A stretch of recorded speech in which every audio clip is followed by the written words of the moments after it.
An entrepreneur needs to understand the business from a 3,000-foot view. You need to have a bird's eye view from everything that's going on, looking at your business above it and not getting caught up in the day-to-day activities.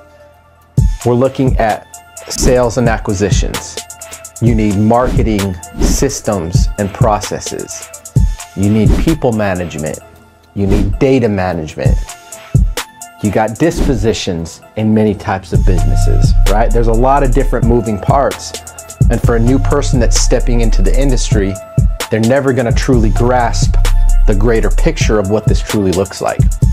This is why you need to surround yourself with people who have already achieved the results that you were seeking.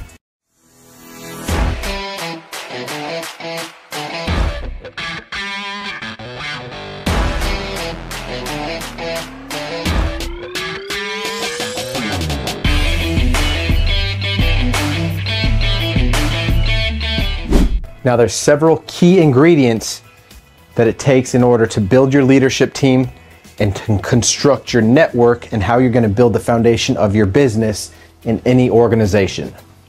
In most cases, visionary is going to be leading the pack.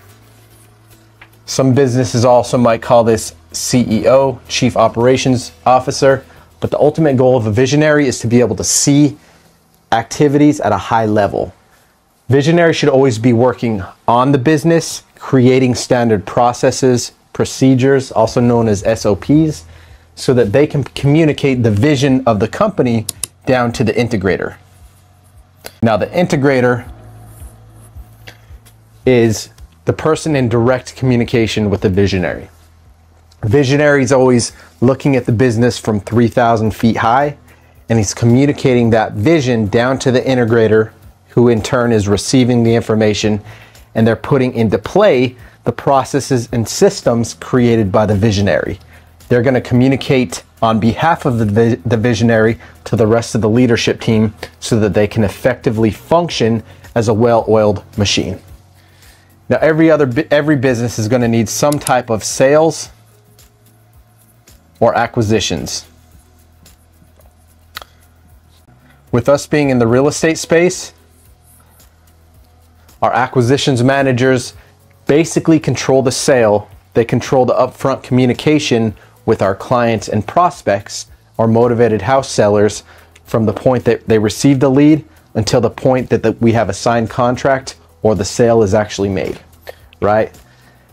Ultimate goal as your acquisitions team is to convey our message clearly.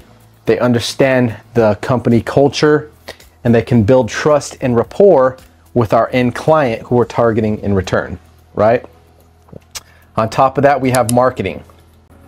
The marketing division is in charge of identifying our target market.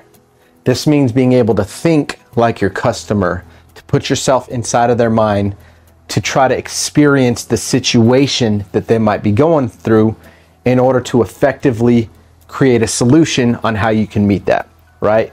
So marketing, we're casting our nets out to the people that have the problems that our business, our service, or our house buying company in this case can solve, right?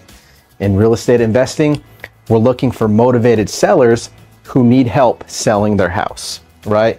In some type of other product-based or service businesses, you're looking for some type of a problem that we can create a solution. And your marketing machine is your way of attracting the right customers and the right people into your net and detracting everyone else. Because we don't want to talk to everybody. We don't want to go through 100 phone calls with people who have no need for what we have to offer. That's how we detract the customers we don't want, and we want to attract the people that need our message and that need our service, right? Dispositions in many businesses is another key ingredient. Now, for real estate, acquisitions is the process of acquiring contracts, acquiring properties. Dispositions is the process of dispersing them, right? We're either selling the contract or the property to another investor, to a retail buyer, to a hedge fund. This is how you're taking whatever type of service you offered, and you're delivering results, right? What result are we looking to deliver? Dispositions manager, the person sitting in the seat, is in charge of running with the torch and delivering on what we promised.